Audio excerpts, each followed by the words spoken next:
Por la mañana, Juan preparó los materiales para la ampliación del plazo en el caso según lo acordado, y los llevó a la oficina del fiscal. El fiscal se mostró reticente a tomar una decisión sobre la solicitud, pero finalmente estuvo de acuerdo con los argumentos de Juan y firmó todo. A las 11 o'clock, Juan estaba en el centro, en el Magnolia Café, donde estaba prevista la reunión. Mientras esperaba a Victoria, Juan decidió tomarse un café y picar algo. Pero justo en el momento de hacer su pedido, Victoria entró en la cafetería. Rápidamente se orienta, llama a la camarera y le pide que le haga un pedido para dos. Victoria se acercó a la mesa ocupada por Juan y le miró interrogante. Juan la saludó. «Buenos días, Victoria. Toma asiento. No sé si es una buena mañana. Yo tampoco puedo decir eso todavía. Seré franco. Sospecho lo que pasó. Usted, la mujer de Hidalgo y su marido. Como mínimo, creo que Hidalgo sabe por qué le tendieron esta trampa, aunque existe otra posibilidad. Hidalgo le tendió la trampa a su marido, pero por un malentendido, él mismo cayó en ella. ¿De verdad lo cree? ¿Hidalgo quería incapacitar a mi marido? ¿Por qué iba a hacer eso? En primer lugar, para tener total libertad, por ejemplo, para comunicarse con usted. Y en segundo lugar, para eliminar la competencia en el mercado de la construcción. No, no puedo creerlo. Mi marido tampoco podría haberlo hecho. ¿Y si dejó ácido sulfúrico en el bote de champú como precaución? ¿El ácido no corroe el plástico? El ácido corroe muchos tipos de plástico, pero hay algunos que no acepta. Esta era la botella que desapareció misteriosamente. Quizás se lo llevó el médico de la ambulancia. Tiene una bolsa como esta, y la trajo con alguna medicación dentro. No, lo comprobamos. El equipo médico no tuvo nada que ver. Su marido estaba en una reunión. Pudo haber contratado a alguien, pero lo dudo. ¿Y la mujer de Hidalgo? Milagros. Comprobamos su coartada. Obviamente es una mujer inteligente, pero no parecía tener ninguna razón para matar a su marido. Especialmente porque no lo amaba. Pero él le convenía perfectamente. Lo que te dijo Hidalgo de que su mujer tenía problemas es mentira. Pero Milagros era buena. Cambió de opinión en el aire. Consiguió que le cedieran la propiedad de Hidalgo y la está vendiendo. Ella no lo está vendiendo, es su hermano. Ella ya se ha ido al extranjero. En ese momento la camarera trajo el pedido y preguntó: ¿debo servir el café enseguida o un poco más tarde? Un poco más tarde. La camarera asintió con la cabeza y se fue. Victoria preguntó: ¿también hiciste un pedido para mí? Sí. ¿Cómo que yo como y tú miras? Gracias. ¿Qué le debo? Nada. Vamos a comer algo. Empezaron a comer. Cuando hubieron comido lo suficiente y apartaron los platos, continuaron su conversación mientras esperaban el café. Juan preguntó: ¿y cómo está reaccionando su marido a lo ocurrido? No lo sé. Sé por su reacción que hizo las maletas y se fue. Está viviendo, creo, en la casa de campo. Ni siquiera llamo a nuestros amigos comunes. Su jefe dice que ha estado bebiendo y no va a trabajar. Y sí, está viviendo en el campo. ¿Crees que deberíamos traerlo de vuelta? Lo he pensado, pero me temo que es imposible. ¿Por qué? ¿Sabes algo y me lo ocultas? ¿Cómo voy a saber algo? Quizá entraste a tomar el té, empezó a tirarte los tejos y le echaste ácido. Si así fuera, se lo habría dicho. Trajeron café y en ese momento sonó el teléfono de Juan. Su supervisor llamó. Él contestó: ¿sí, coronel? Estoy escuchando. ¿Cuál es tu negocio? Trabajando. La fiscalía dio luz verde a una prórroga. Ya veo, así que no estás haciendo nada. Esta tarde, lleva los expedientes del caso al jefe del departamento para que les den una paliza. Lleva a Eduardo contigo. ¿Y dónde estás tú, por cierto? Me reuniré con gente, en este caso. Encuéntrame, a las 14 o'clock horas, en la sala de espera del general con Eduardo y el expediente del caso. El coronel desconectó. Juan dejó el teléfono sobre la mesa y siguió haciendo preguntas. Dígame, ¿cuándo conoció a Hidalgo? Fui a la universidad con él. Era el tío más guay de nuestro grupo, pero tenía una novia igual que él. Intentó cortejarme, pero entonces le puse fin. Prestaba mucha atención a mis estudios y a mis padres, y no tenía tiempo para salir a fiestas y bailes. En mi segundo año conocí a Sánchez. Me causó una impresión duradera. Literato, especialista erudito. Había conseguido montar su propio negocio y se las arreglaba para ir y venir entre la uni y el trabajo. ¿Y Hidalgo? Salía con él en el grupo, y entonces mataron a su padre. Sí, fue en mi tercer año. Conocí a Sánchez en el pasillo de la universidad y me invitó a un café. Así empezamos a salir. Era muy guapo.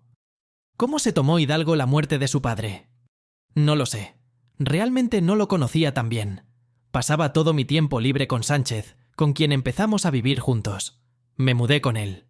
Me quedé embarazada. Nos casamos. Luego la baja por maternidad. Volví a la universidad después de un año. Hidalgo iba un año por delante de mí. Luego terminó la carrera y se marchó a otra región. Lo que estoy viviendo ahora con él es alucinante. ¿Conocías a su mujer? ¿Milagros? Sí. Me la presentó cuando vino a trabajar para él un día. Estaba en su oficina firmando unos papeles. Y entonces ella me llamó el otro día. ¿Hace cuánto? El día que pasó todo, me llamó por la noche. De todas formas, no me acusó de nada. Pero me dijo que había trasladado todo el dinero al extranjero. Ella está vendiendo todas las propiedades e incluso la casa de campo que él tenía. Porque saldrá del hospital ciego y feo. Y ella no vivirá con semejante desgraciado. No necesita a este inválido. Así que me dio a su marido. ¿Así que ella no se preocupa por él? Absolutamente. Como yo lo veo, mientras era normal, traía dinero. Ahora es un inválido. Creo que está postrado en cama y va a necesitar cuidados externos. Así que, ¿por qué querría a un marido al que ni siquiera quería? O tal vez lo hizo y abandonó el país. No lo creo. Hidalgo dijo que tenían una propiedad en España registrada a su nombre, cerca de la villa de sus padres. Solo que no creo que ella lo viera allí. A ella no le importaba, pero no le echaba ácido encima. Pero lo dejó en la indigencia. Terminando su café, Juan se despidió de Victoria diciendo: «No se ofenda porque tuviéramos que decirle la verdad a su marido. También sospechamos de él, y nuestra sospecha se basa en sus posibles celos. Así que era necesaria una voz en off. Ahora voy a despedirme, y voy a ir a que mis jefes me pateen el culo». Antes de la reunión, Juan tuvo tiempo de charlar con Eduardo. Eduardo contó su conversación con Sánchez, pero guardó silencio sobre su reunión con Jorge. Los operativos y expertos invitados a la reunión con la cúpula se sentaron en silencio. El primero en hablar fue el general, que estudió el material recogido y los informes adjuntos. Así que ahora estoy escuchando nuestra gloriosa ópera. ¿Por qué sigue sin haber claridad en este caso? Juan empezó a contestar. Camarada general, está todo hecho, pero hay matices. Aún no podemos probar que ninguno de los sospechosos lo hizo. En mi opinión, es venganza. ¿Pero por qué? No lo sé. Se remonta a 20 años, creo. Y todo está conectado con Marcello. ¿Marcelo? Es una personalidad conocida. Andaba por ahí hace 20 años, pero fue asesinado por su propia gente. En cuanto a su versión de la venganza, sí. A menudo se elige el ácido como arma de venganza, pero suele ser utilizado por los hombres para vengarse de las mujeres. Los maltratadores que recurren a medios como el ácido son considerados cínicos y, por tanto, castigados con más severidad que las agresiones ordinarias, pero eso no detiene a nadie. Ellos, cegados por su rabia, no piensan en las consecuencias para sí mismos. Les gusta que la víctima sienta un sufrimiento especial, dolor físico. También es un factor de largo tratamiento y prácticamente imposible recuperarse al 100%. Especialmente cuando se utiliza el ácido concentrado más fuerte del mundo. Expertos, ¿me he explicado bien? No exactamente, general. ¿Qué he dicho mal? El ácido más fuerte del mundo es el ácido carborónico. Entre los compuestos simples, uno de los ácidos más fuertes es el ácido perclórico. Es aproximadamente 1 billón de veces más fuerte que el ácido sulfúrico. El ácido carborónico es unas 10-15 veces más fuerte que el ácido sulfúrico. No es muy corrosivo y puede almacenarse en botellas de vidrio. Pero también existe el ácido fluorosúrico, que es más fuerte que el ácido sulfúrico y corroe incluso el vidrio. Pero digamos que el ácido sulfúrico es el más utilizado en la vida cotidiana. Se puede comprar en cualquier estación de servicio. El ácido sulfúrico para pilas cuesta unos 23.000. ¿23.000? ¿Tan caro? Eso es por tonelada. El precio de venta al público será 25 euros por kilo. ¿Quieres decir que es un remedio asequible? ¿Así es? De acuerdo. Ahora su versión, capitán. Te digo que no hay nadie que pueda decirnos nada sobre el pasado de Victoria, Sánchez e Hidalgo. De alguna manera creo que Marcelo estaba involucrado, pero nunca ha habido un caso contra él. El expediente penal de su muerte ha desaparecido de los archivos. Marcelo, quien lo mató, está muerto. Pero existe la opinión, expresada por Eduardo, de que Marcello es inocente. Así es. Eduardo, ¿qué te hace pensar que Marcello no tuvo nada que ver? Yo formaba parte del grupo operativo y así lo hice constar en mi informe en su momento. Mi informe fue aceptado y me trasladaron a la policía de distrito, pero me suspendieron del caso. La suspensión era lo correcto. Hay un hombre, confesó. Su arma fue incautada. ¿Qué ha pasado? Lo dije entonces y lo diré ahora. Fue un francotirador entrenado. Se las arregló para meter 3 balas en el Marcello que caía, y se las arregló para dejar la posición sin ser detectado.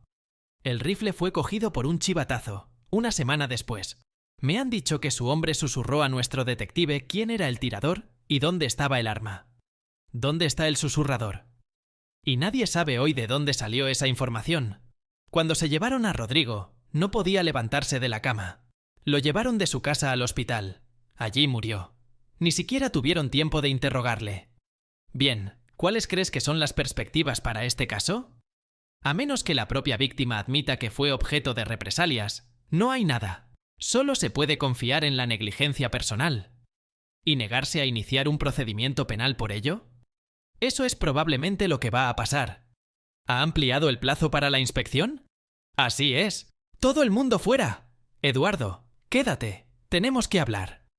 Cuando todos hubieron abandonado el despacho del jefe de gabinete, preguntó: ¿Cuánto falta para que te jubiles? Bueno, se acerca. Seguro que lo sabes. Lo sé. Me gustaría ofrecerte un trabajo con nosotros en el departamento. ¿Por quién? Eres detective por naturaleza y jefe del departamento de operaciones, y hace tiempo que te has ganado el rango de coronel. Es tentador, pero todavía tengo que ser teniente coronel. Muy bien, ayude a los jóvenes en este asunto y ordenaré su traslado. Y teniente coronel, eso está dentro de mis competencias, y por méritos especiales puedes llegar a coronel enseguida. Bien, ¿cómo te va en casa? Estoy bien. ¿Cuándo vais a legalizar vuestra relación? Han pasado años desde el accidente. Es hora de seguir adelante. Cuando sea coronel, jefe del departamento, me casaré enseguida. Te tomo la palabra. Ya está. No te entretengo más. Que tenga suerte. Ha pasado una semana. El caso no se ha movido. El expediente penal perdido nunca se encontró. Esa tarde, Eduardo llamó a Jorge. Hola, Eduardo, ¿cómo estás? ¿Peleando? Sí, despacio. ¿Qué tal tú? ¿Estás mejorando? ¿Yo? Sí, me estoy recuperando. Si vinieras mañana, te escribiría una confesión por triplicado. ¿De juerga? No es mucho, pero recordé algo. Estás en la oscuridad. Creo que esto podría ayudarte. Vuelve a mi casa por la mañana. ¿Qué tal hoy? No, mañana. La enfermera entró tranquilamente en la habitación de Hidalgo. Se aseguró de que el paciente dormía y volvió a salir sin hacer ruido. Un paciente había sido dado de alta hoy y, como agradecimiento por su buen trato, había traído a las enfermeras un gran pastel y varias botellas de buen vino seco. Un pariente suyo se lo entregó todo. Las chicas se reunieron para sentarse con el pequeño grupo de enfermeras que hoy trabajaban en el turno de noche. Los médicos de guardia estaban en la planta baja y su departamento ocupaba las 2 plantas superiores del hospital. El puesto de enfermería, por la noche, estaba en la 11ª planta. Los pacientes de las salas estaban controlados por automatismos. Hidalgo, después de que la enfermera se fuera, se despertó. Sintiendo la presencia de alguien en la habitación, preguntó: ¿Quién está ahí? ¿Has oído eso? No, lo sentí. ¿Quién es usted? Mi nombre no te dará nada. ¿Y cuál es tu propósito aquí? Para admirar su trabajo. ¿Así que preparaste esto? Sí, así es. ¿Y sabes por qué? Yo sé por qué. Si tu padre estuviera vivo, estarías lamiéndome los talones. Por eso lo sacaron primero. ¿Lo limpiaste? No, yo no, sino por sugerencia mía. Yo mismo estaba fuera en ese momento. Así que a Rodrigo se lo llevaron. Rodrigo era un buen hombre. Pasó toda su vida entrando y saliendo de la cárcel. No lo entiendo. ¿Qué eres, pariente de Aurica? ¿Auriki? No, ni siquiera la conocía. Era una chica de clase alta.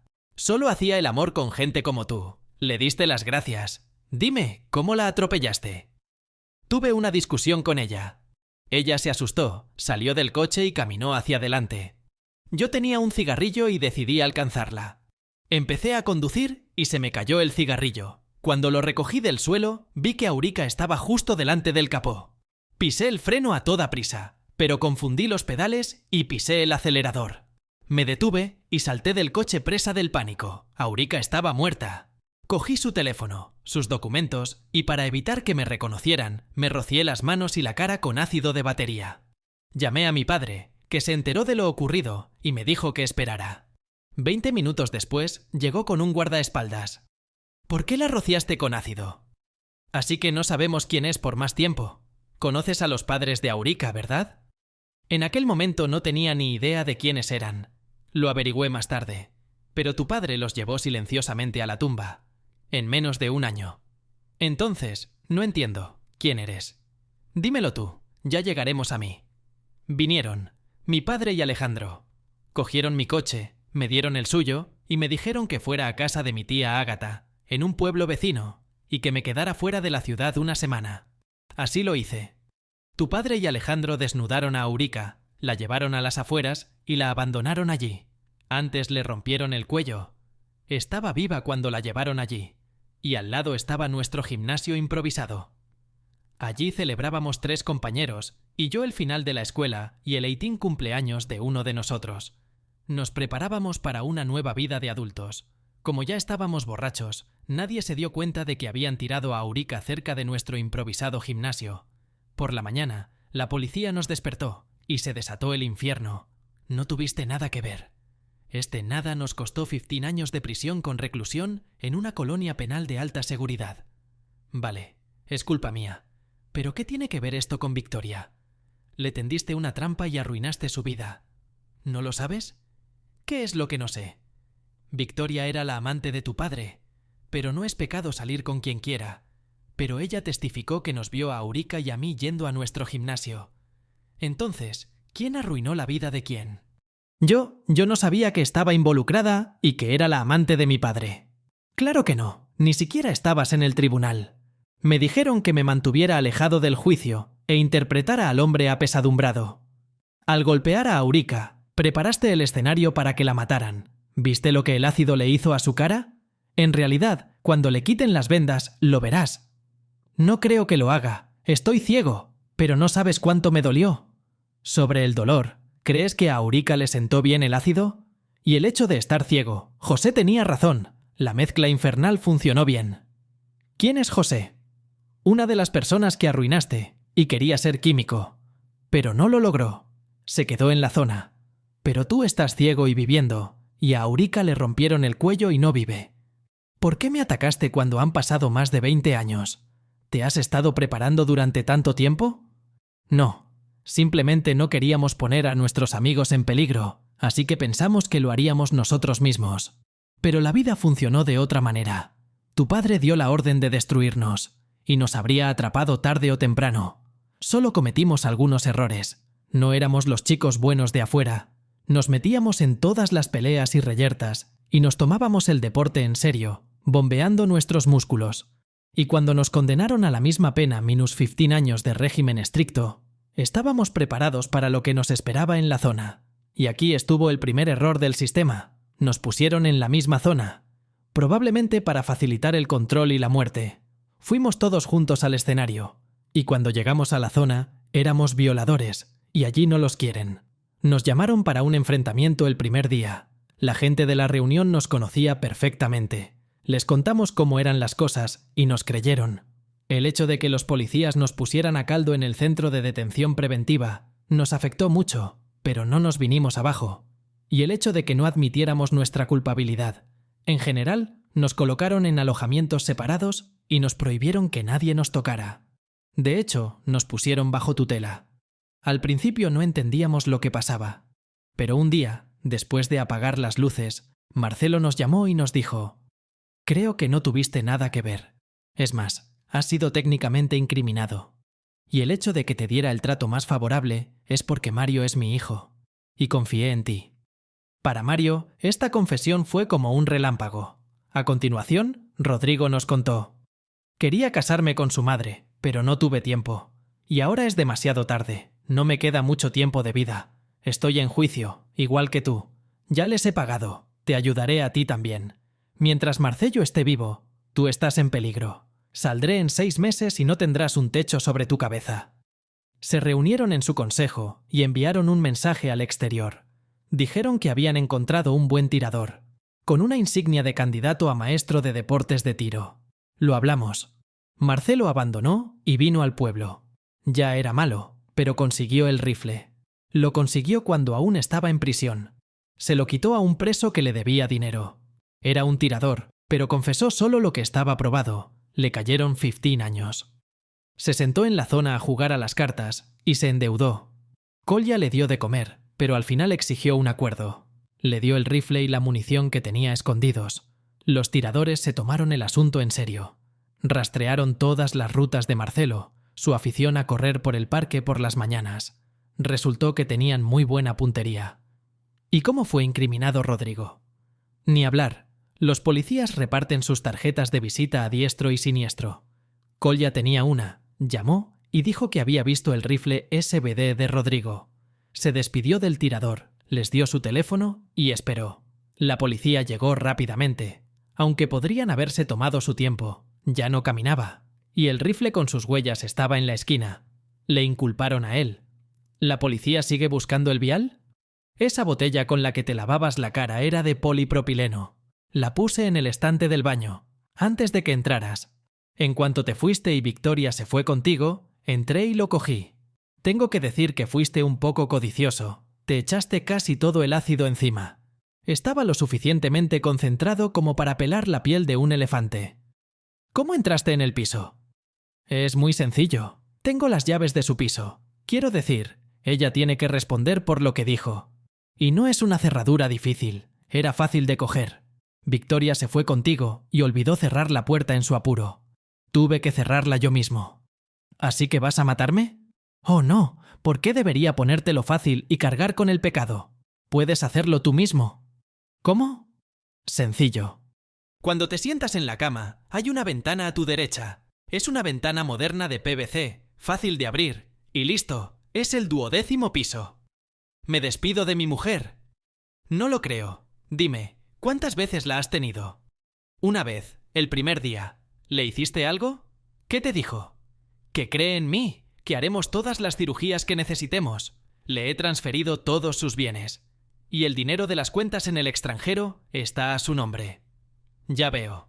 Te tomó por tonto y se fue al extranjero. Incluso puso tu casa en venta. Su hermano está haciendo el papeleo. ¿Estás diciendo que soy un mendigo? Sí, eres un mendigo y también un vago. ¿No me crees? Puedo llamar a Victoria. Creo que ella lo sabe. Llama. El teléfono marcó. Al cabo de un par de minutos, Victoria contestó con voz soñolienta. Estoy escuchando. ¿Quién es? Se puso un teléfono en la oreja de Hidalgo y dijo: Victoria, soy Hidalgo. Siento molestarte por la noche. Dime la verdad, ¿dónde está mi mujer? Hidalgo, te dejó y se fue al extranjero. No quería decírtelo. Dime, ¿eras la amante de mi padre? ¿Cómo lo sabes? ¿Quién te lo ha dicho? ¿Fue o no fue? Sí, yo era su amante. Yo era una joven tonta entonces. No tenía otros hombres. Me advirtió que si me enteraba, lo mataría.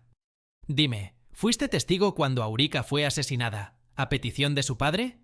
¿A petición suya? No, Hidalgo. Fue por orden. Dijo que si no lo hacías, yacerías junto a Aurica.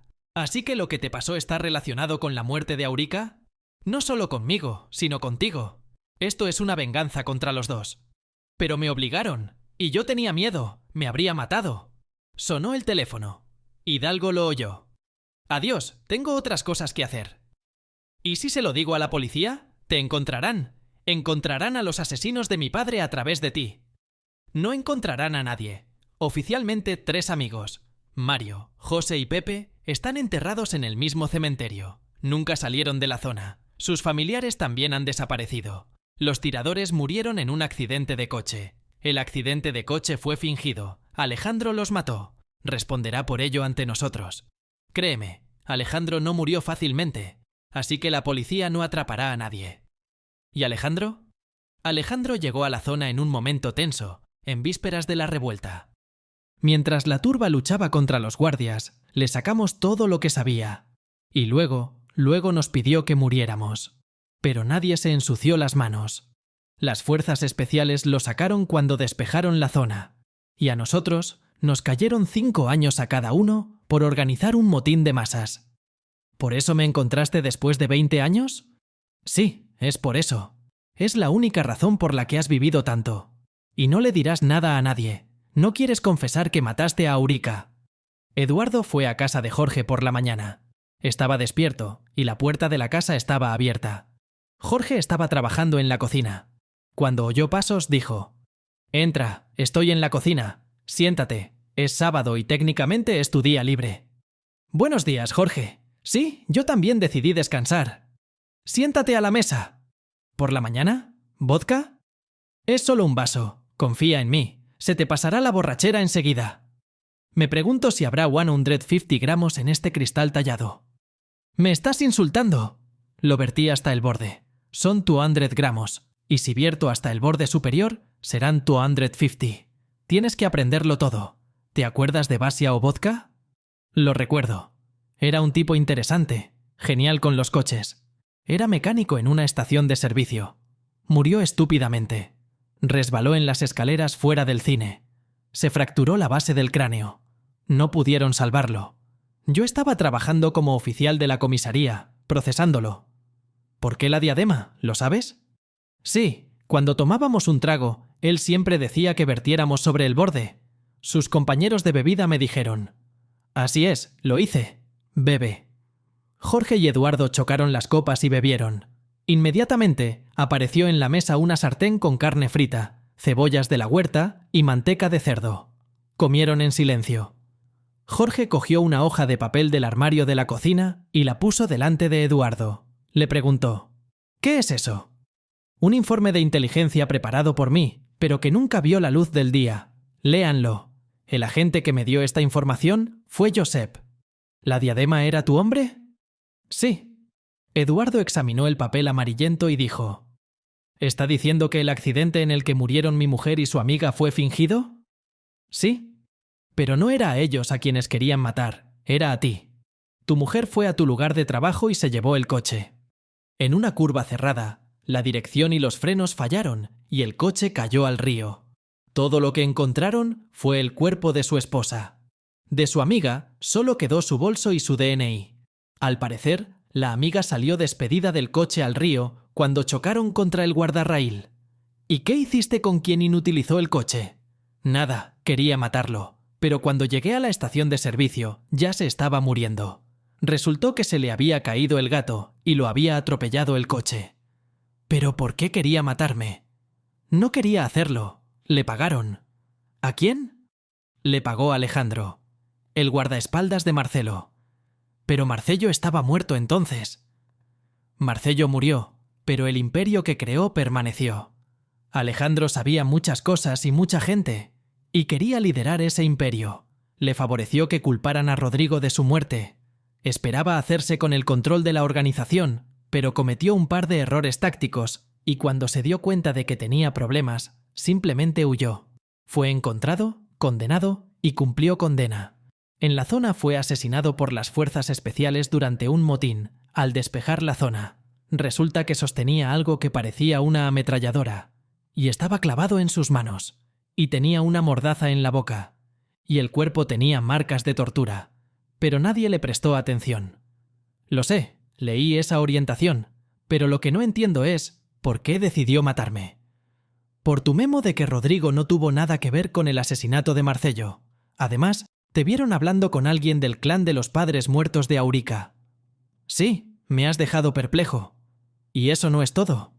¿Algo más? Hace 20 años había 4 amigos: Mario, José, Pepe y Cruz. No eran buenos chicos, se metían en todas las peleas y trifulcas de la juventud.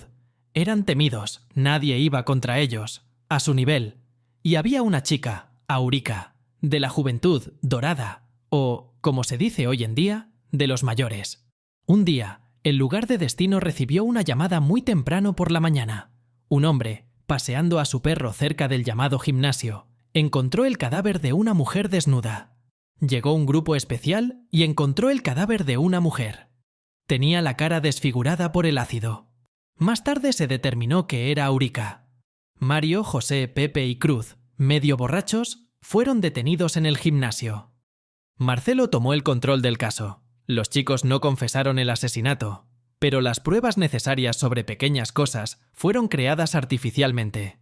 Además, una de las amigas testificó que vio a Aurica y a los chicos yendo al gimnasio. Y eso formó la base del caso de la fiscalía.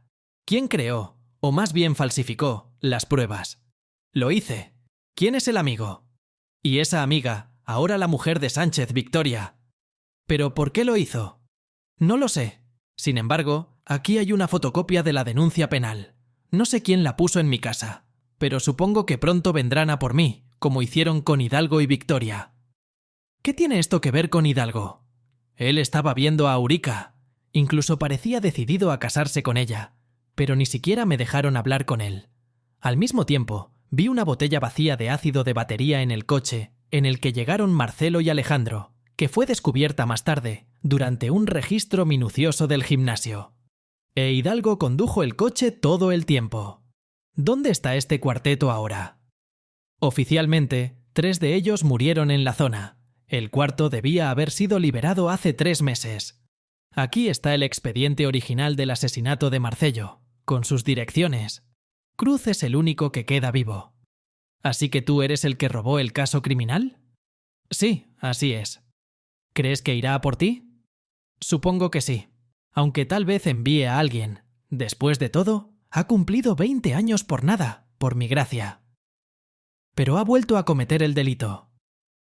Mira, Eduardo, tienes que probar que él lo hizo, así que deberíamos abandonar el caso criminal y dejarlo, aunque estoy seguro de que la muerte de Marcello está relacionada con ellos. Pero entonces estaban en la zona. Solo Beatriz estaba en contacto con ellos. Ella también tenía citas con Cruz. Tenemos que hablar con Beatriz. Tengo que hacerlo, solo que murió con tu mujer en un accidente de coche. Pero lo que no sabía era que viajaba a la zona en citas. No creo que apareciera por casualidad en tu puerta. Tu esposa la estaba ayudando a reunir información sobre Marcello. Pero eso es solo mi teoría. ¿Cómo sabía algo mi mujer? Sí, de ti. Debes haber compartido algo con ella. De todos modos, depende de ti. ¿Qué hay que decidir? Voy a hablar con Cruz. No creo que te hagan daño. ¿Por qué tocarme? Ya estoy medio enterrado. ¿Y la esposa? No tengo esposa. La última vez que estuve aquí, había una mujer en el huerto. Esta es mi sobrina. Se casó y vive en un piso cercano. Ella también es del campo. No puede prescindir de un huerto. Cuando me muera, se lo dejaré todo a ella. No te precipites con Cruz. No olvides que se vengó del asesino de tu mujer. Cruz era inocente desde el principio, pero cumplió 20 años. Probablemente solo sobrevivió porque quería venganza. Como el conde de Montecristo. Muy bien, sirve más. ¿Cuánto? ¿Qué eres, Jorge? ¿No ves los bordes? Victoria se despertó temprano. La llamada nocturna de Hidalgo desde un teléfono que no reconocía la había excitado. El resto de la noche había permanecido despierta casi toda la noche. Ahora, tumbada en la cama, recordaba cómo había conocido a Marcello en un café hacía más de 20 años. Él era un hombre muy suave y fácilmente volvió la cabeza. Le conocieron a escondidas de todo el mundo. Cuando se enteró de que ella acababa de terminar la escuela y pensaba ir a la universidad, la ayudó a matricularse. Salió con él durante 2 años. Aquella fatídica noche dormía en su casa de campo, cuando de repente la llamó su hijo Hidalgo. No oyó el contenido de la conversación, pero se dio cuenta de que había hecho algo terrible. Se le ordenó, precisamente se le ordenó, que se mantuviera en contacto y mantuviera la boca cerrada. En aquel momento la ciudad bullía con la noticia del brutal asesinato de la chica moldava, Aurica. Victoria la conocía un poco, porque salía con el hijo de Liosha, Marcelo, Hidalgo. Victoria estaba en el mismo grupo que Hidalgo. Incluso había intentado cortejarla, pero ella recordó lo que su padre le había dicho. Si tienes una aventura con otro, te arranco las piernas. No se arriesgó. Un par de días después, recibió una llamada de Marcelo, invitándola a una reunión. Durante la cita, él le dijo: Tienes que declarar a la policía que viste a Aurica caminando hacia el gimnasio desde el club esta noche con esos 4 tipos. Marcelo mostró sus fotos, a lo que Victoria dijo: «Pero no puedo, ni siquiera los conozco, y yo estaba contigo esa noche». «Ahora ya los conoces, te los mostraré en persona, pero testificarás o te acostarás con Aurica». Fue entonces cuando Victoria se asustó. Se dio cuenta de que estaba metida en un lío muy serio. Acompañada por Marcelo y en su presencia, fue interrogada por la policía e identificada. Fue fácil identificarlos, a diferencia de los extras, estos tipos habían recibido una buena paliza. Como supo más tarde, les condenaron a 15 años de cárcel a cada uno. 8 meses después del juicio, Marcello fue asesinado. Victoria respiró aliviada. Solo Alejandro, su guardaespaldas, sabía de su aventura con él, pero desapareció pronto. Hay que decir que Marcelo no era tacaño con los regalos y el dinero para su joven y guapa amante. Durante mucho tiempo, fue económicamente independiente. Tras la muerte de su influyente amante, empezó a conocer a Sánchez, con quien se casó y olvidó toda la pesadilla. Y así el pasado le recordaba a sí mismo. Ahora sabía por qué le había pasado y por qué la castigaban. Lo que no sabía era qué hacer ahora. También se dio cuenta de que su marido infiel no encajaba en todo esto. Sinceramente, ella se metió en esto del engaño por autoconservación. Era importante para ella averiguar el nivel de conocimiento de Hidalgo sobre su conexión con su padre. Y sobre todo, si sabía que había sido ella quien, por orden de su padre, había testificado contra esos tipos. Pero no podía decírselo a su marido, de lo contrario se revelaría el secreto que tan cuidadosamente había guardado. Aunque eso podría haberla justificado, en cierto modo, ante su marido. Sánchez no la había llamado ni una sola vez. Intentó ponerse en contacto con su amigo López, pero este solo le confirmó que Sánchez vivía en la casa de campo. Estaba trabajando y llevaba una semana de viaje de negocios porque le habían trasladado al puesto de jefe de máquinas. Ha pasado una semana, debería estar de vuelta. Ya había luz fuera de la ventana y Victoria miró el reloj. Hacía tiempo que había amanecido, pero no había prisa. Era sábado, día libre, y no la esperaban en ninguna parte. Eduardo estaba a punto de beberse un segundo vaso cuando de repente sonó su teléfono. Miró a ver quién llamaba. Llamaba Juan, así que decidió contestar. «Juan, te escucho».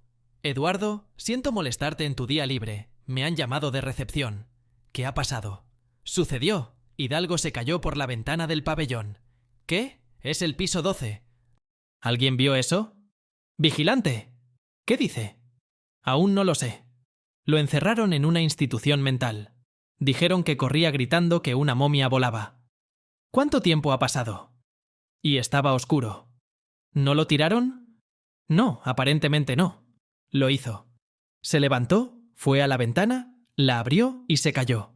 No hay signos de lucha en la habitación. ¿Qué piensas? Creo que este caso debería cerrarse. ¿Cómo? Tomó la ducha de ácido por accidente, por su propio descuido, y saltó por la ventana cuando se dio cuenta de que su mujer le había abandonado o se dio cuenta de que se había convertido en un inválido y nadie necesitaba semejante carga, voluntariamente. Resulta que mi mujer me llevó al suicidio, pero él la engañó primero. ¿Qué vamos a hacer con el ácido? Va a ocurrir. Eduardo apagó el teléfono y dejó el vaso sobre la mesa. No bebió, pero se volvió hacia Jorge. ¿Has oído eso? Lo he oído. ¿Qué vas a hacer? Material de renuncia por recoger. Caso desestimado. ¿Y la muerte de Marcello? ¿Y la muerte de Aurica? Estos casos han sido resueltos hace tiempo y los criminales castigados. Está bien, me iré. Voy a ver a Victoria. ¿Y el hecho de que lo falsificara todo? No fui estúpido y vi que a los mocosos los ponían bajo martillos para que admitieran lo que no habían hecho. Y de los que hoy están vivos, solo estoy yo. El juez que los sentenció está en el infierno en vez de ser un fanático. El investigador que los procesó murió 6 meses después. Un paro cardíaco en una casa de baños con chicas. Yo me salvé. ¿Qué te hace pensar que te has librado? Tal vez no han llegado a ti todavía. Victoria estaba sentada sin rumbo en casa, sin saber qué más podía hacer para reconciliarse con su marido. Sonó el timbre. Victoria abrió la puerta sin mirar por la mirilla. Eduardo estaba en el umbral. «Buenas tardes, Victoria. Me llama la policía. Me llamo Eduardo. ¿Puedo pasar?» «Adelante». Cuando Victoria dijo eso, percibió el fuerte olor a vodka que desprendía Eduardo. Al darse cuenta de su confusión, Eduardo le explicó: «Tengo el día libre, pero me ha surgido algo y he tenido que ponerme a trabajar enseguida. Aunque tenía planes un poco diferentes. ¿Qué era tan urgente?» Hoy, al amanecer, Hidalgo se ha tirado por la ventana de su pabellón. ¿Hidalgo? ¿Está muerto? Sí, está muerto. ¿Qué quieres que haga? Siéntate. Aquí tienes un formulario de explicación. Escríbelo. Olvidé por completo que hace poco, por consejo de una empleada, compré ácido sulfúrico de batería para limpiar el desagüe del cuarto de baño. Lo dejé en el cuarto de baño junto a la estantería donde pongo los champús de mi marido. Cuando se llevaron a Hidalgo, que accidentalmente había tomado ácido sulfúrico en lugar de champú, tiré la botella, como ya estaba vacía, al cubo de la basura. Pero no es verdad. No compré ácido sulfúrico de batería. No he tirado nada. Mira, Victoria. Viste a Aurica, acompañada de 4 amigos, caminando con ellos hacia su gimnasio. ¿Lo sabías? Lo sé. ¿Y tú? ¿Y los que sustituyeron el champú? Pero lo que escriba nos ayudará a detener esta investigación. Pero por su culpa, Hidalgo sufrió. Hidalgo, con su acción de aquella noche, destruyó la vida de Aurica. Destruyó a 4 forasteros a los que condenó a prisión. 3 de ellos murieron allí, y solo tenían 18 años. Hidalgo también arruinó tu vida. Por cierto, ¿eras la amante de Marcello? Sí, así es. Entonces, escribe lo que te dicte. ¿Qué va a pasar? El caso será desestimado. ¿Y mi marido? No sé lo que tu marido decidirá hacer contigo. Depende de ti. Victoria, tras reflexionar sobre lo que había dicho Eduardo, cogió con decisión un bolígrafo y escribió una explicación. ¿La explicación está escrita a mano y firmada? Preguntó Victoria. ¿Qué me va a pasar ahora? Nada, pero tienes un fantasma de oportunidad de recuperar a tu marido. ¿Cómo? Muy sencillo. Ahora puedes decir que Hidalgo te chantajeó. Nadie sabe por qué te metiste en su cama. ¿Pero sabía él de mi conexión con su padre? Eso es lo que nadie puede decir, lo que sabía y lo que no sabía. Solo que, un día, te insinuó que vuestro matrimonio corría peligro si hacía público lo que sabía. Para salvar tu matrimonio, tuviste que aceptar su propuesta. ¿A dónde fue a parar el ácido? ¿Por qué harías eso? ¿Por qué me ayudas? Es simple. He hablado con tu marido. Es un hombre fuerte, pero un día se romperá. He visto a muchos hombres rotos ir a su última morada cuando era oficial de comisaría. Eduardo cogió la nota explicativa, se despidió y se fue. Cuando salió, marcó un número, se presentó, dijo la contraseña y pidió la dirección de Cruz, cuyos datos había sacado del expediente penal que había obtenido de Jorge. Tras anotar la dirección, que era una vieja casa de las afueras, paró un taxi y se dirigió allí. No fui a la casa, paré el taxi antes, pagué y seguí andando. Por el camino comprobó su pistola, que había trasladado de su funda al cinturón. Encontró la casa y entró en el patio. Había algunas dependencias en el patio y no se veía a nadie. Se dirigió a la puerta y llamó. Oyó la voz de un hombre. «Adelante». Eduardo entró en la casa. Desde el pasillo se metió en una gran cocina. Un hombre estaba sentado en una mesa puesta. Evaluándolo dijo: «Entra, Eduardo. Sinceramente, te esperaba un poco antes». «¿Eres Cruz?» «Sí, soy yo. ¿Sabías que Hidalgo saltó por la ventana del pabellón y se estrelló? ¿Lo hiciste?» «No lo sabía. Cuando le dejé estaba llorando, pero no le puse un dedo encima. Pero hay que celebrarlo. Beatrice, tráeme una botella de brandy».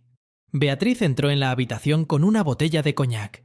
Eduardo la miró sorprendido y preguntó: «¿Beatrice? ¿Tú?» «Sí, Eduardo, soy yo». Sánchez se despertó como de costumbre. Afuera había luz. Abajo, alguien jugueteaba en silencio en la cocina. Se enjuagó en la ducha del primer piso, se puso un chándal y bajó.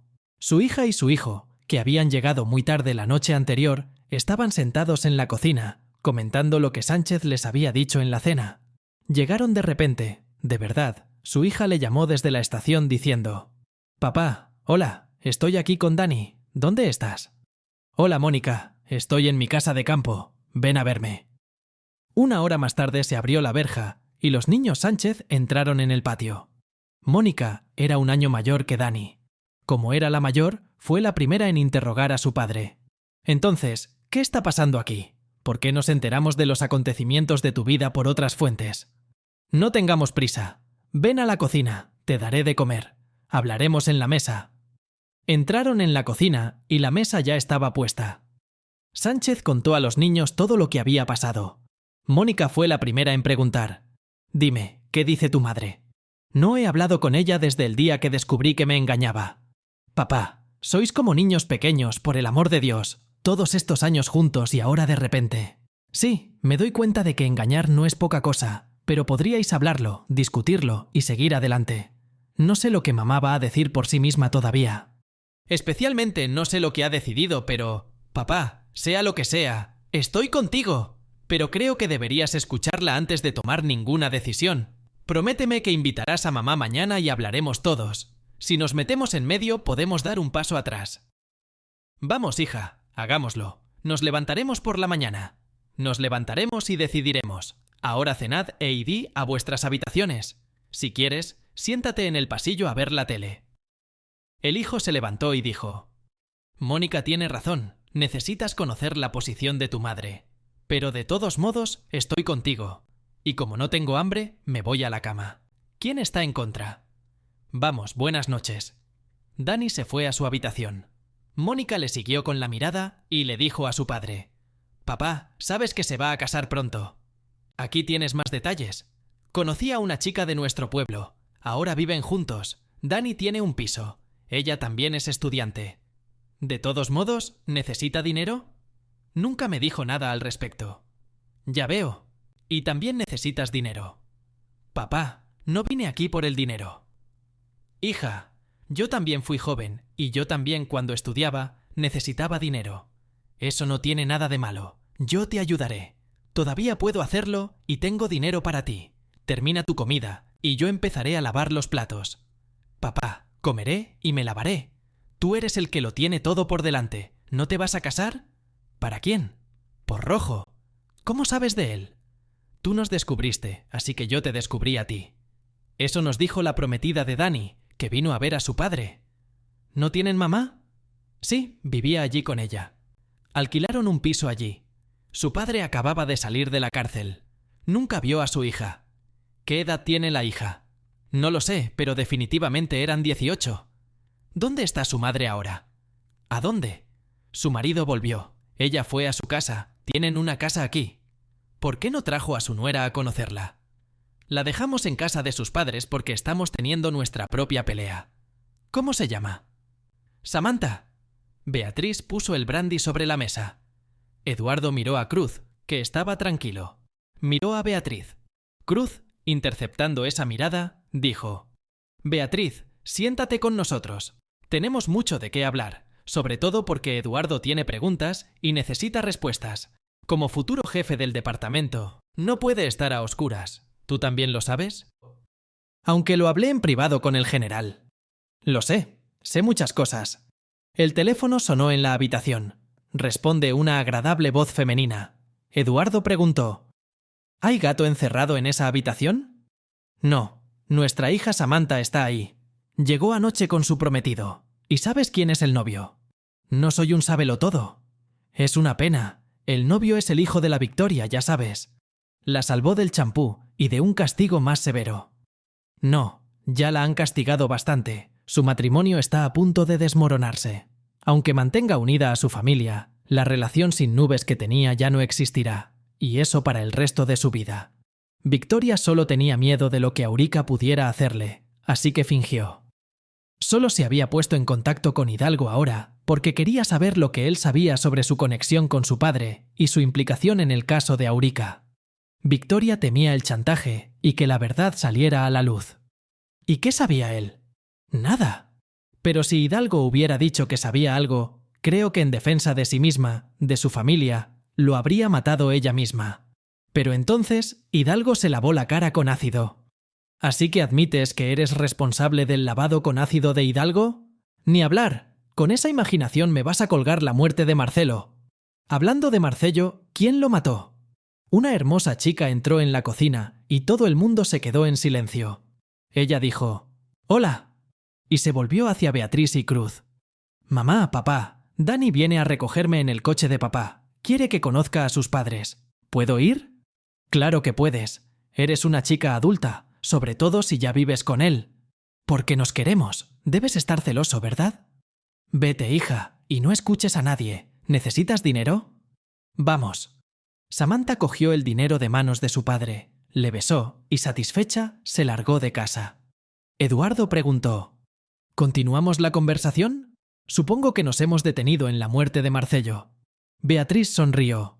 «¿Qué hay que pensar? Tu Clarisse lo mató». Marcelo me dio el arma. Volvió de la zona. Solía vivir por aquí. Su vista estaba fallando y no podía caminar. Clarisse tenía mucha experiencia disparando una SBD. Su padre era el comandante de la unidad. Ella solía ir a su campo de tiro. Ella disparaba todo tipo de armas y mejor que yo. Rodrigo involucró a un par de personas más, deudores suyos.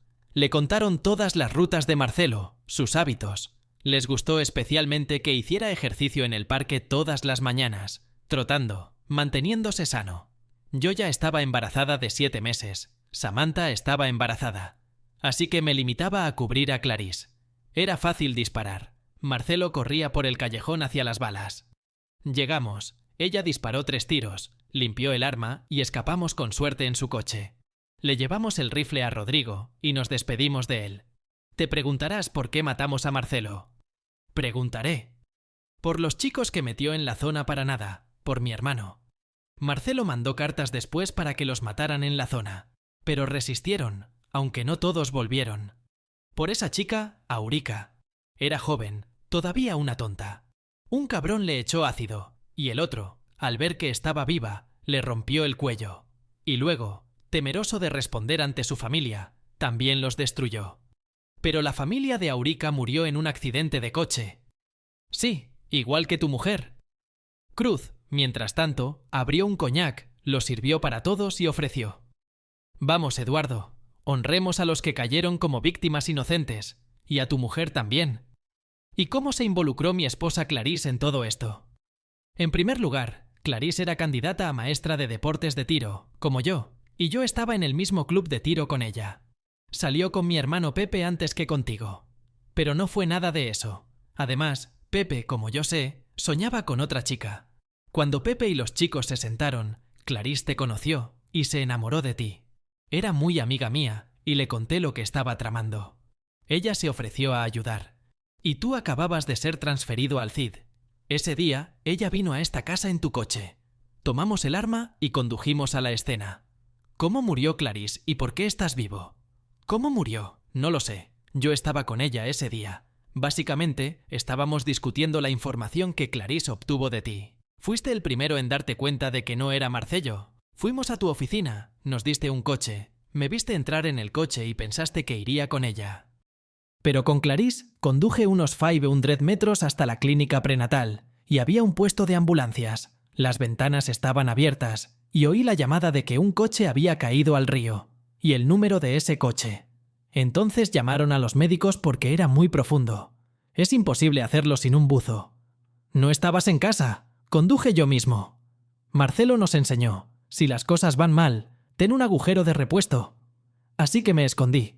Y como teníamos dinero, Cruz y los chicos de la zona nos abastecían. Me fui a otro pueblo, y allí nació Samantha.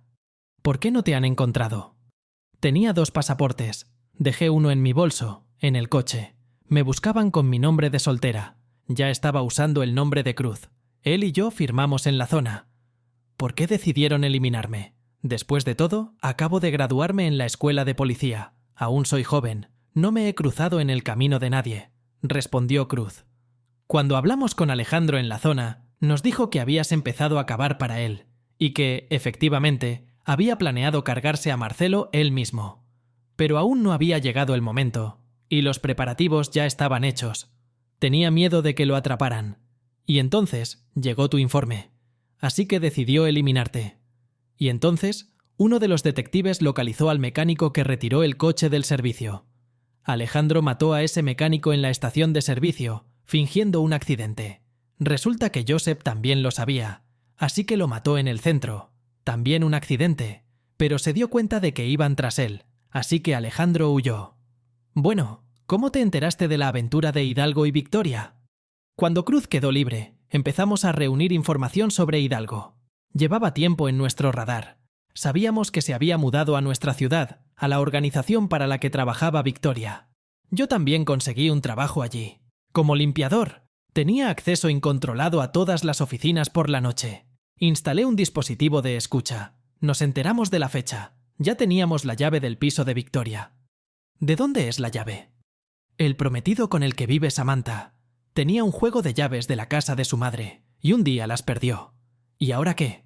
Cruz interrumpió la conversación. Eduardo, vamos a tomar otra copa. Ya lo tienes todo preparado. Pero, ¿de dónde salió el frasco de ácido? ¿Y a dónde fue a parar? Es muy sencillo. Cuando Victoria y Sánchez se fueron a trabajar, entré en el piso y puse la botella en la estantería, guardando todos sus champús en mi bolso. Cuando se llevaron a Hidalgo y Victoria se fue con él, entré, cogí la botella y puse sus champús en la estantería. Y también cerré su puerta. Se olvidó de hacerlo ella misma. Cruz sirvió el coñac y todos bebieron sin chocar las copas. Eduardo preguntó: «Oye, Cruz, ¿por qué no quieres ir a rehabilitación? ¿Para anular la sentencia en nuestro caso?» «Sí». «¿Y qué? ¿Resucitará a mis amigos de la tumba? ¿Me devolverá 20 años de mi vida?» «No, claro que no. Pero todo el mundo sabrá que tú y tus amigos sois inocentes». «¿Y quiénes son los que lo sabrán todo? Lo que pasó hace 20 años se ha olvidado. ¿No te das cuenta de que para mí hoy solo existen mis amigos a los que nunca traicionaré? Mi mujer y mi hija. Y lo que he pasado, ningún juicio en este caso puede deshacerlo». «De acuerdo. ¿Qué piensas hacer?» «Tengo permiso para volver a enterrar a mis amigos. Los trasladaré aquí y los enterraré junto a Rodrigo. Clarís no está lejos. Pusiste un bonito monumento para ella. La querías. ¿Y Victoria? No lo sé. Ya ha sido castigada por nosotros. No voy a interferir más. Por mi hija. Pero no sabe por qué la castigan». «Sí, lo sabe. Hidalgo la llamó y le contó todo». «¿Llamaste? ¿Es ciego y no tiene teléfono?» «Marqué un número y le di el teléfono». «¿Seguro que no lo tiraste por la ventana?» Se lanzó a la desesperada, porque se había enterado por Victoria y por mí de que era un indigente y un vagabundo. Y encima inválido y ciego. Sánchez y Victoria se sentaron en la mesa del vestíbulo y hablaron. Era su primer encuentro desde aquel fatídico día.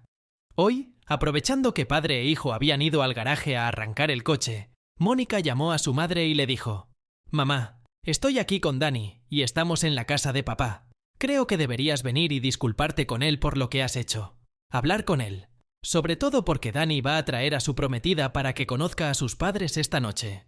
Victoria entró y contó su versión de por qué había pasado todo, que tenía miedo de que Hidalgo arruinara su matrimonio. Así que decidió averiguar con él todo lo que sabía sobre el padre con el que había salido cuando era joven, sobre cómo había testificado contra tipos inocentes, porque tenía miedo de que la mataran. Sánchez, tras escucharla, replicó: «Eras mi mujer, y cuando esa escoria apareció, podías haber venido a mí y contármelo todo. No lo hiciste. Cometiste adulterio y ahora te escondes detrás de una noble causa. Todo en nombre de salvar el matrimonio, la familia. Pero lo que has hecho está más allá de la estupidez. Rompiste la solemne promesa que me hiciste el día de nuestra boda, y no sé cómo podré soportarlo. Eras mi ventana al mundo, y te has convertido en mi verdugo. Me llevará mucho tiempo perdonarte. Sé que mi ira me está destruyendo, y sé que tengo que, de alguna manera, seguir adelante. Solo que el dolor que vino no me deja ir, y vivo con ese dolor. Me va a llevar un tiempo sanar. Sánchez, te daré todo, y esperaré tu decisión el tiempo que sea necesario. No me rechaces, perdóname, y dame una segunda oportunidad para salvar nuestra relación, nuestro matrimonio, nuestro amor». «No lo sé, Victoria, el tiempo lo dirá. Viviré solo aquí en la cabaña por ahora. Ahora vamos a conocer a nuestra nuera». Escucho mi auto estacionarse. Eduardo salió de casa de Cruz y se dirigió a su casa. En su maletín llevaba el montón de documentos que Jorge le había entregado aquella mañana, así como la carta de Victoria explicándole que había abandonado el caso.